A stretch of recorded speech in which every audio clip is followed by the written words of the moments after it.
19h, merci de nous rejoindre sur Al24 News. Madame, monsieur, bonsoir à la une de l'actualité.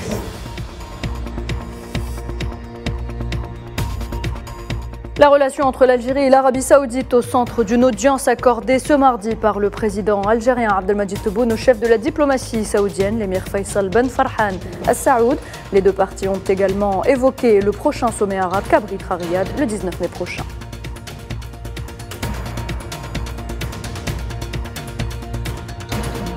L'entité sioniste bombarde la bande de Gaza. De nouvelles victimes s'ajoutent aux 13 martyrs décédés hier. L'Algérie condamne fermement cette attaque et appelle le Conseil de sécurité de l'ONU à intervenir en urgence.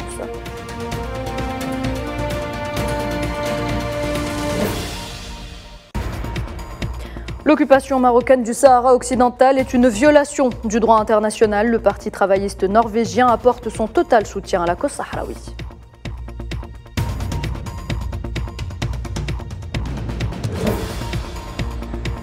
Et la Russie célèbre le jour de la victoire, marquant la signature à Berlin de l'acte de capitulation de l'Allemagne nazie face aux troupes alliées. Une journée marquée par un défilé et le discours de Vladimir Poutine au moment où Ursula von der Leyen apporte son soutien à Kiev à l'occasion de la Journée de l'Europe.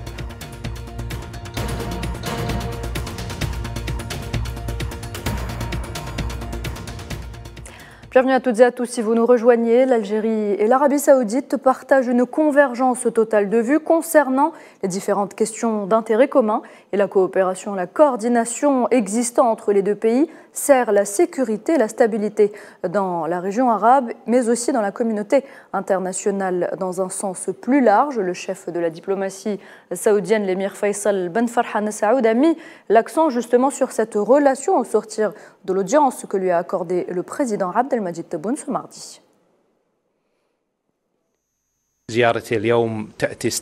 Ma visite d'aujourd'hui vient à la suite et dans la continuité de la coordination et de la coopération profonde entre l'Arabie Saoudite et l'Algérie, dans tous les domaines, particulièrement lors de cette visite en ce qui concerne les affaires arabes, relativement au fait que l'Algérie préside actuellement le sommet arabe et que l'Arabie Saoudite s'apprête à prendre la présidence pour l'étape suivante. J'ai rencontré comme à l'accoutumée un accord total dans la vision entre nos deux pays. J'ai également ressenti du président algérien son grand égard afin de permettre une avancée significative dans tous les domaines de coopération entre l'Arabie Saoudite et l'Algérie au niveau bilatéral. Il y a de nombreuses opportunités dans ce cadre pour le renforcement des échanges commerciaux, secteur qui a connu une augmentation graduelle ces dernières années et où nous voyons la possibilité de renforcer cela à travers la poursuite de la recherche de nouveaux secteurs de coopération et de coordination. Il n'y a aucun doute que la coordination et la coopération entre le Royaume d'Arabie Saoudite et l'Algérie au niveau bilatéral et multilatéral est bénéfique non seulement pour nos deux pays, mais aussi pour la sécurité et la stabilité du monde arabe et de la région en général. Et nous allons, Inch'Allah, continuer sur cette voie.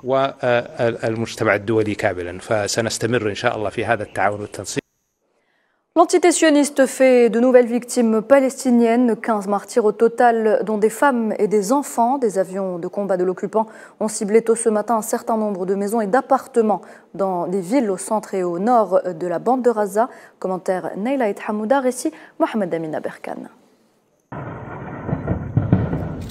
Il était presque 3 heures du matin, heure locale, lorsque le calme nocturne a été interrompu par le bruit d'avions de chasse sionistes sur le ciel de Gaza. L'armée de l'occupation a procédé à des bombardements massifs et qui se sont poursuivis pendant 2 bonnes heures. Selon le ministère de la Santé à Gaza, 15 Palestiniens auraient perdu la vie, dont des femmes et des enfants. Certains nombres de maisons et d'appartements dans les villes de Rafah et Khan Younis au centre et au nord de Gaza ont été pris pour cible. Plusieurs civils se sont retrouvés coincés sous les décombres des maisons bombardées.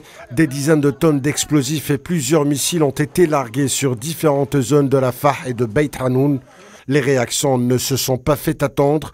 Abou Loudaina, le porte-parole de la présidence palestinienne, a condamné cette dangereuse escalade sioniste. De son côté, Mohamed Shtaya, le premier ministre palestinien, a estimé que l'agression contre le peuple palestinien dans la bande de Gaza est un terrorisme d'État organisé et une tentative d'exporter la crise interne de l'entité sioniste. Ces frappes aériennes surviennent une semaine après l'annonce d'une trêve obtenue à la suite d'une médiation égyptienne autour d'une nouvelle escalade de violence de moins de 48 heures, suite à la mort dans une prison d'occupation du prisonnier politique Khadr Adnan. Pour rappel, en août 2022, une guerre préventive a été déclenchée par l'armée sioniste contre la population de Gaza. Bilan 29 morts, dont 6 enfants et 253 blessés en quelques heures. Il s'agit de la pire confrontation de l'armée d'occupation et les Palestiniens depuis les affrontements de mai 2021. Et l'Algérie a fermement condamné ces raids aériens menés par les forces de l'occupation sioniste, appelant la communauté internationale, particulièrement le Conseil de sécurité de l'ONU, à intervenir d'urgence pour faire cesser ces attaques criminelles et faire respecter le droit du peuple palestinien, en premier lieu son droit à établir un État indépendant avec Al-Quds comme capitale. Et vous le voyez, l'entité sioniste n'a aucune limite. Ce mardi, également 13 Palestiniens ont été blessés par balles, les 75 étouffés par des bombes lacrymogènes tirées par les forces de l'occupation sioniste dans un quartier de la vieille ville de Naplouse. Plusieurs personnes ont également été arrêtées.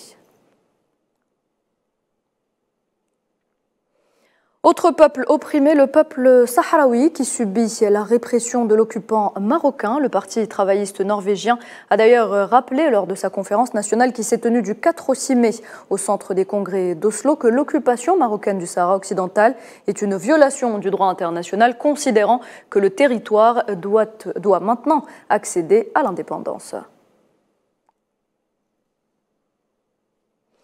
En Algérie, le général d'armée Saïd Chengreha, chef d'état-major de l'armée algérienne, met en garde contre les plans malveillants qui consistent à inonder l'Algérie par les drogues, appelant l'ensemble des acteurs à participer à la lutte contre ce fléau. En visite de travail et d'inspection en 3e région militaire à Béchar, Saïd Chengreha a également assisté à un exercice militaire tactique avec munitions réelles à la frontière ouest du pays.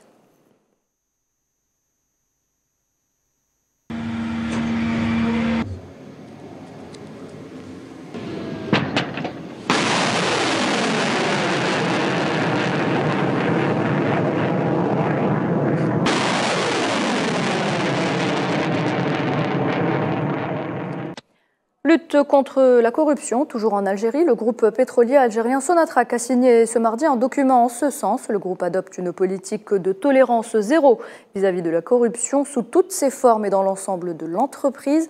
Les détails avec Mohamed Wali Ben Chaban. La compagnie pétrolière algérienne Sonatrach se joint à l'effort international de lutte contre la corruption, fléau qui porte atteinte au développement de l'économie mondiale.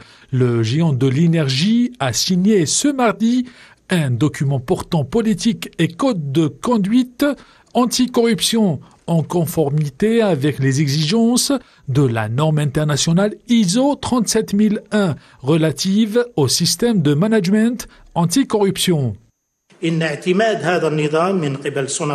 L'adoption de ce système par la Sonatrach assurera la transparence dans les relations et dans la prise de bonnes décisions, notamment dans la gestion des projets d'investissement, et ce pour le réconfort de la crédibilité du groupe de plus en plus présent sur le marché mondial. La lutte contre la corruption est une évidence, est un enjeu stratégique pour Sonatrach.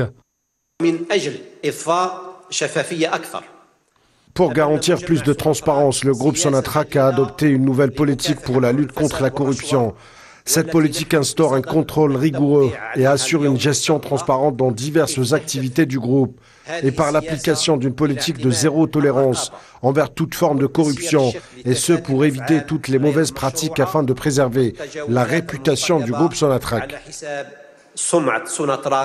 Pour la dénonciation des mauvais agissements, une plateforme numérique sera ouverte au profit du personnel et partenaires de la Sonatrach. Pour mieux appliquer cette politique, Sonatrach a modernisé les mécanismes de dénonciation. Une plateforme sera accessible à tous les utilisateurs et tous les partenaires, permettant de recueillir les dénonciations en toute confidentialité sur les agissements et comportements en violation de cette politique contre la corruption et les lois relatives à cet effet à travers cette plateforme appelée Ikhtar. La lutte contre ce phénomène constitue une question centrale pour la compagnie algérienne. Sonatrach apporte ainsi sa précieuse contribution à la lutte mondiale contre la corruption et consolide la stabilité de l'économie internationale. Sachez justement que la Banque extérieure d'Algérie ouvrira une filiale en France à la fin du mois de juillet. En parallèle, 2 banques seront créées au Sénégal et en Mauritanie, fruit d'un actionnariat de 4 banques publiques. L'annonce a été faite par le ministre algérien des Finances. Il a souligné le caractère stratégique de ce déploiement au double plan politique et économique. Une excellente initiative selon l'analyste économique Nazim Sini. Elle permettra de capter les devises de la communauté algérienne. C'est une excellente nouvelle et surtout les retombées peuvent s'évaluer à 3 niveaux. La première, c'est que l'ouverture et le déploiement de nos banques à l'international, notamment en France, va permettre de capter non seulement les devises, mais aussi l'épargne de notre communauté nationale qui vit en France et notamment à l'étranger. Donc je tiens à rappeler qu'il existe, selon les estimations, entre 4 millions et 5 millions d'Algériens vivant sur le territoire français. Oui. Ça, c'est pour la première chose. La deuxième bonne nouvelle, c'est que cela va permettre d'attirer des IDE en provenance de France, mais aussi d'Europe, puisque pas mal d'opérateurs économiques s'intéressent au marché algérien. Et donc, l'ouverture de cette banque va être un facilitateur dans leurs projets d'investissement dans notre pays. Et puis, la dernière raison qui explique et qui nous réjouit pour cette ouverture en France, c'est aussi que cela va être un signal très fort et aussi un message véritablement important pour nos opérateurs économiques algériens qui souhaitent exporter vers l'Europe, puisque vous savez que l'un des maillons les plus importants de la chaîne d'export, c'est aussi la banque. Donc, on va pouvoir doubler nos capacités d'exportation, faciliter aussi cet acte de vente vers l'Europe et aussi, comme je l'ai dit, capter l'épargne de nos Algériens qui vivent à l'étranger. Voilà, alors Nazim Sini, expert en économie, qui était donc l'invité de notre Midi Info. Dans l'actualité également, le processus de réouverture des missions diplomatiques iraniennes en Arabie Saoudite entre dans sa phase finale, annonce Téhéran. Rappelez-vous, les 2 pays avaient conclu un accord en mars dernier pour reprendre leurs relations diplomatiques et rouvrir leurs ambassades et missions dans les 2 mois.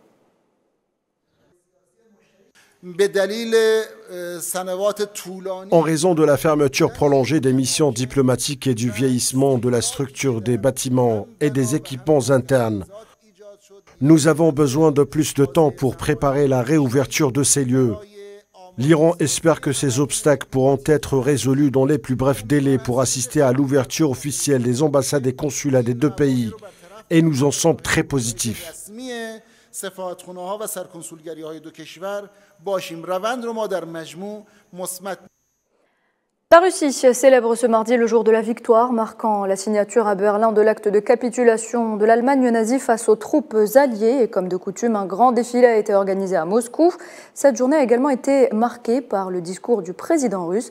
Vladimir Poutine s'est adressé aux militaires présents sur la place Rouge et aux soldats engagés dans l'opération spéciale dans le Donbass.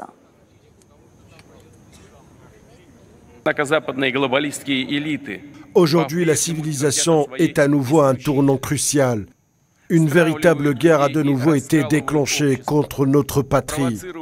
Mais nous avons riposté contre le terrorisme international. Nous allons aussi protéger les habitants du Donbass et assurer notre sécurité. Quand pour la majorité absolue des gens sur la planète, nous voulons voir l'avenir pacifique, libre et stable, sur sa vraie nature. Poutine qui est également revenu sur les ambitions des Occidentaux en Ukraine, pays devenu monnaie d'échange dans l'exécution de leur plan. Les ambitions débridées, l'arrogance et la permissivité conduisent inévitablement au drame. C'est précisément la raison de la catastrophe que vit actuellement le peuple ukrainien. Ils sont devenus les otages d'un coup d'État du régime criminel de leurs maîtres occidentaux qui se sont installés à leur place, une monnaie d'échange dans l'exécution de leurs plans cruels.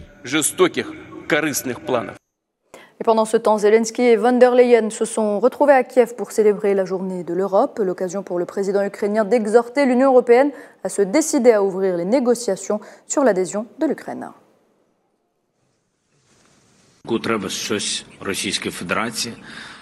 Nos efforts pour une Europe unie, pour la sécurité et la paix, doivent être aussi forts que le désir de la Russie de détruire notre sécurité, notre liberté, notre Europe.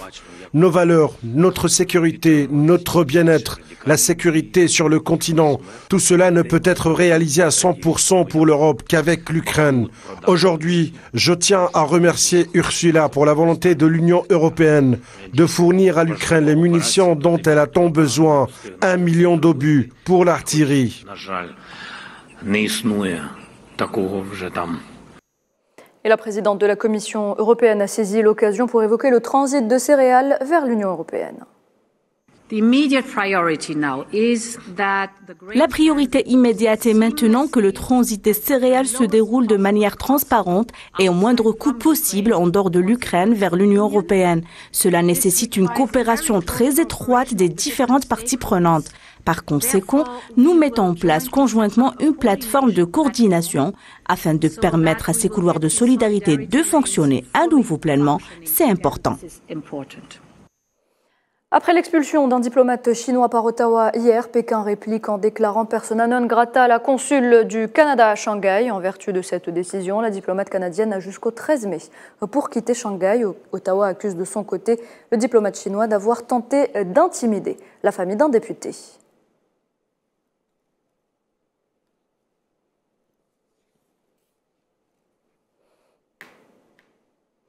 Sport football, avant de clore cette édition, quart de finale allée de la Ligue des champions d'Europe, un choc au sommet au stade de Santiago Bernabéu ce soir entre le Real Madrid et Manchester City. Plus qu'une affiche, c'est un remake de la finale de la précédente édition. Les merengues auront les yeux rivés sur la 15e étoile européenne. Les Sky Blues, eux, tenteront de remporter un premier trophée avec un effectif riche en talent.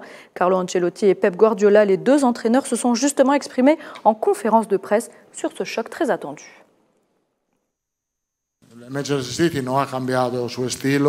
Manchester City n'a pas changé de style, peut-être ils jouent un peu plus direct parce qu'ils ont un peu plus de long ballon, avec un attaquant très grand devant et De Bruyne juste derrière. Ils ont bénéficié de ça sur beaucoup de matchs, un long ballon et un second ballon gagné. C'est une opportunité de plus pour eux, mais ils n'ont pas changé de style. Pareil que l'an passé, ils sont très bien organisés derrière et ils jouent très bien avec le ballon.